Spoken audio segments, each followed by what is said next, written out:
Hello, my name is Kamarae Weddington, and I wanted to share my story on having stage 4 breast cancer.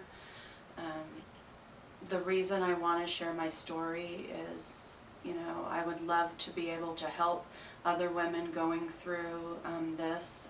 Definitely it's a journey, and definitely it's very scary. And very challenging. Every day is, another challenge.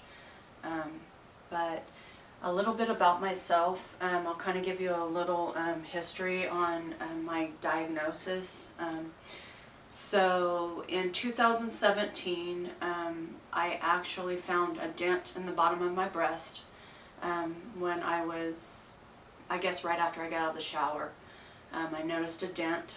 So I went to my doctor, and at that time she wanted to have me go see a radiologist so that I can get a mammogram. So it was probably about a week and a half between that time, the time I seen her, and the time I went to the radiologist. So it could have been even 2 weeks. During that short amount of time, the dent ended up turning into about an inch lump in the bottom of the breast in that same area where the dent was. So it was growing very aggressively, very fast. I went to the radiologist. They did a mammogram. The doctor came out after reading my mammogram, and he said, I want to do an ultrasound. He said, you either injured yourself or you have breast cancer. And he said, I want to go ahead and take a more in-depth look with an ultrasound. So he did the ultrasound, and again he said the same thing. He said the only way we can really truly confirm that you have breast cancer is with a biopsy. So I ended up leaving there very upset and very scared. At that time, that doctor, the radiologist, told me that he would let my doctor know and send a referral over for a biopsy. Well, I waited 2 weeks, didn't hear anything, so I called my doctor and I said, what's going on? I need to know, I need to get in and get this biopsy done so I can, so I can confirm either I have breast cancer or I don't have breast cancer. I need to know. I can't play this waiting game. In this time, the tumor's actually getting bigger. So it's probably the size of probably half my breast now. And very hard and very painful. My whole entire breast was inflamed, so it was red on the outside as well, and painful to touch.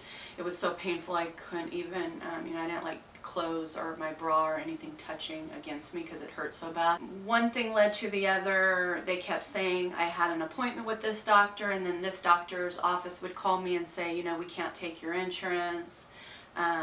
I'm sorry, blah, blah, blah. So I kept going through this and could not get in to get a biopsy done for nothing. I mean, I was on the phone stressing out every single day for hours at a time trying to get in to see a doctor. And unfortunately, with my coverage, I could not get a referral anywhere, or I couldn't get in. No one would take me, basically. So at the time, it was getting bigger, the whole entire breast, probably I would say from late September to October, or I'm sorry, the middle of September to October, probably the middle of October, my whole entire breast is now a tumor. So it's super big, super hard. It looks like an implant. Okay, it looked completely different from my other breast. So it was completely round and very hard and very painful to touch. Again, like I said, lots of inflammation. So during that time, I had friends and family, really like stressing to me, you should go take yourself to the emergency room. And I was like really not wanting to do that because I just felt like that wasn't really the way to do it. Finally, I got super scared, and I, decided to go in to the emergency room, and it to me felt kind of weird, because usually you go to the emergency room if you have, like, you know, something like you're bleeding, you need stitches or something like that.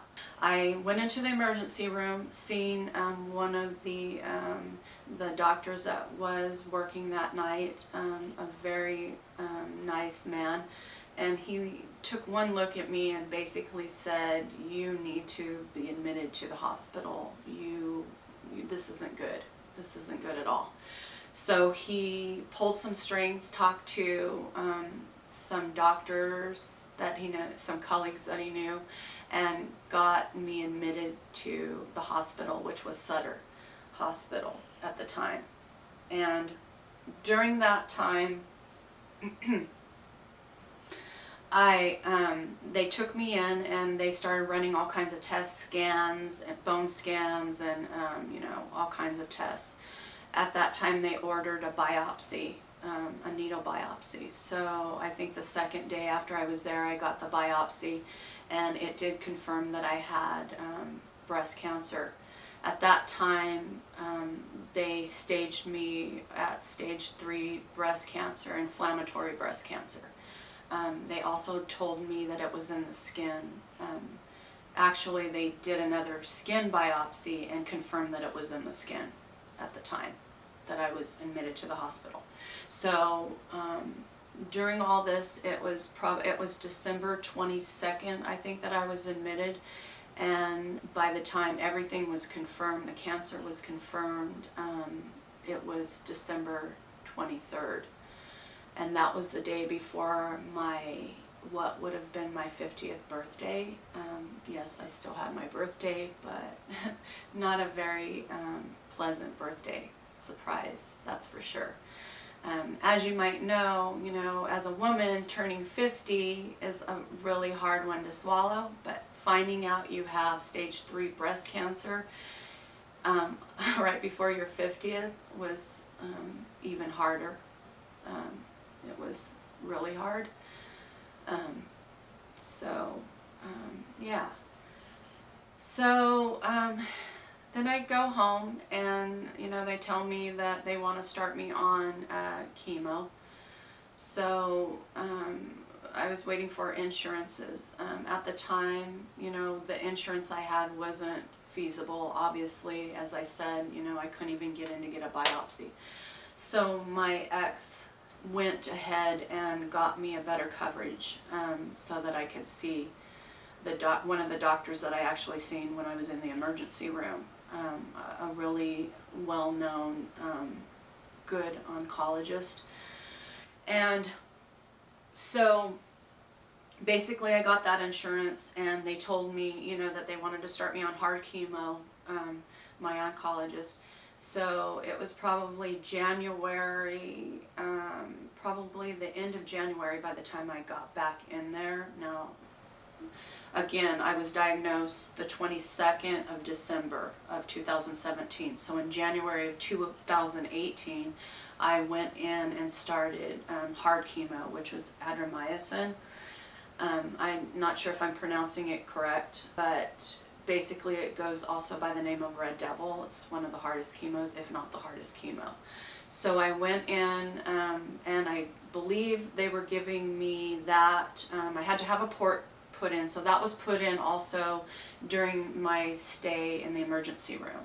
So much stuff happened in those 2 days, which was so scary. All kinds of procedures and biopsies, several biopsies, the port. I mean, it was just hellish, to say the least. It was a very scary time, especially for someone who never has really had any, I've never been sick, I never had really any surgeries or anything, besides a tubal ligation, and a tubal pregnancy. That was the only times I had ever been in the hospital or hospitalized, and that was in my 20s. So this was, again, really scary for me. So anyway, back to my treatment. So we did the adriamycin, the Red Devil, and I believe, again, it was like once a week.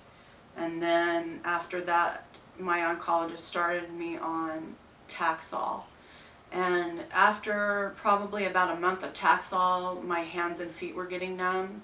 So she wanted to put me on another chemo, which was supposed to be a little bit more mild, and that's Taxotere. That I didn't do the best on either. I remember I broke out in like pimples all over my face, like little white pimples all over my face, and I think they were even in my scalp. I can't remember. It was a lot of side effects, and it was definitely not fun and not pretty. I remember during that time, my hair was coming out in handfuls, and I would wake up and there would be like hair on my pillow, and I'd brush my hair or wash my hair, and a lot of you know, handfuls would come out. So finally, I couldn't take the way I looked anymore. So I had my youngest son shave my head, and that was one of the most, you know, painful and embarrassing moments of my life. He had to see me, you know, with a bald head and, you know, looking like that. But, you know, thank God that he did, because I actually probably believe I looked worse with just sprouts of hair coming out. So anyways, I finished the hard chemo, and I was sent home, obviously. And then my oncologist ordered more scans and more tests, and I would say probably about a month and a half later, it apparently, or it did metastasize. So it metastasized to my spine, to my L3 and my L6, and my hip. So that was a blow. I went from stage 3 inflammatory breast cancer to stage 4, and basically, as anyone knows, that's basically, you're considered terminal. They don't really, you know, tell you how long. You know, I've even asked my oncologist, and she won't really say. I'll say something like, well, do you think I have 2 years, you know? And she would say something like, well, I hope you at least have that.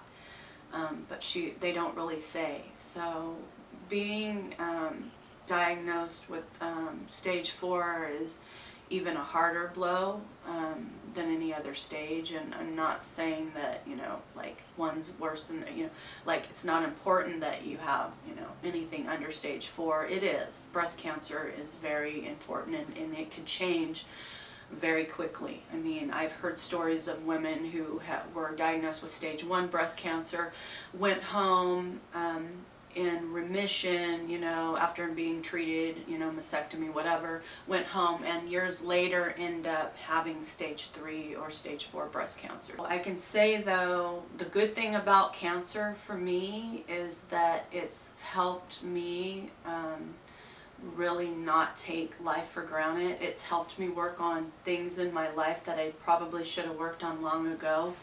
One is patience, another is my anger issues. Sometimes I get upset and angry over stupid things, like, you know, being in traffic and someone who cut me off, or, you know, people who are rude for no reason. Things like that would upset me. I'm a type A personality, so these have always been challenges for me. Definitely, I think that having cancer, there's, you know, there's pros and cons to everything, and having cancer has definitely slowed me down. As far as, you know, I stop and I smell the flowers, so to speak, or the roses.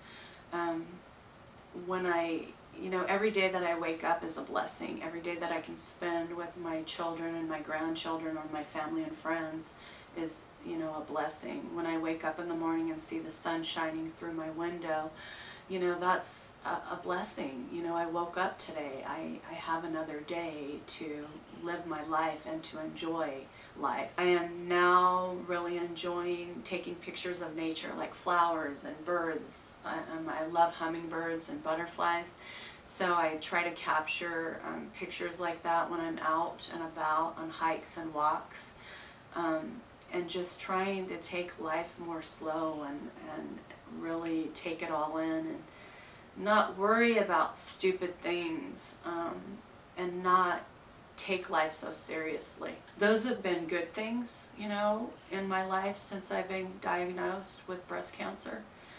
And I'm actually doing this video to share with other women who have breast cancer, especially women who have stage 4 breast cancer. I want to be able to share, you know, my journey, and if I can help just one person, then it's all worth it to me. Going through this is something you don't want to do alone, and having other people to, you know, that have the same thing, that are going through the same thing, and sharing, you know, your experiences or sharing your knowledge, things that you found to help, you know, is a good thing. I want to also encourage, you know, if you have questions or if you want me to talk about a particular topic, I do plan on doing more videos. Anyways, I'm going to go ahead and close here.